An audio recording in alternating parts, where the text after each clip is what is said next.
Le gouvernement Bayrou risque une chute lors d'un vote de confiance le 8 septembre dans un climat d'opposition farouche à son plan d'économie drastique de 44 milliards d'euros. L'opposition, Rassemblement national, LFI, écologiste, promet de voter contre, rendant la chute très probable. Le contexte social est tendu avec des appels à la grève générale et des blocages dès le 10 septembre, ce qui amplifie la volatilité économique. Quels impacts attendus sur les marchés financiers? Volatilité accrue. L'incertitude politique majeure conduira à une nervosité renforcée des marchés. Hausse des taux d'emprunt d'État. La prime de risque française pourrait grimper, rendant le financement plus coûteux. Baisse possible du CAC 40. Les investisseurs pourraient fuir les actifs risqués, entraînant des corrections d'indices. Réaction de l'euro. Possible dépréciation face aux autres devises par peur de contagion politique et économique. Effet contagion au reste de la zone euro. Si la crise se prolonge, la perception de la solvabilité de la France pourrait influencer négativement les marchés européens. Quel point à surveiller? Évolution des taux français à 10 ans, comportement du CAC 40 et autres indices européens.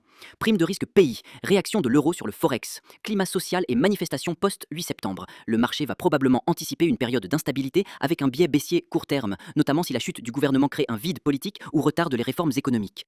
La prudence est donc de mise. La politique française est un ring de boxe et le 8 septembre s'annonce comme un round crucial.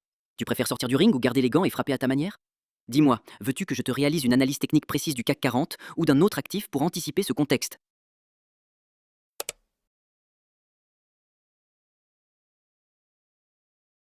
Quels actifs à éviter ou vendre? Actions françaises cycliques et bancaires. Exposés aux risques politiques et économiques accrus, avec hausse probable des taux d'intérêt, ces secteurs prennent une claque quasi certain.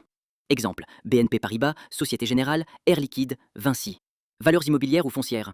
L'incertitude politique et sociale peut peser sur le secteur immobilier, notamment via la hausse des taux et la demande incertaine. Devises risquées liées à l'Europe. L'euro pourrait s'affaiblir particulièrement face au dollar, USD ou CHF si le chaos politique s'installe. Quels actifs à cibler à l'achat? Or et actifs refuge. Vrai classique, le métal jaune grimpe en période d'incertitude majeure, appelle à la prudence et à la préservation du capital. Obligations souveraines safe havens. Allemagne, Bund, USA, Treasury, les investisseurs fuient vers la qualité. Actions défensives françaises et européennes, consommation de base, santé, services publics, ces secteurs tiennent mieux la tempête. Exemple, Danone, L'Oréal, Sanofi.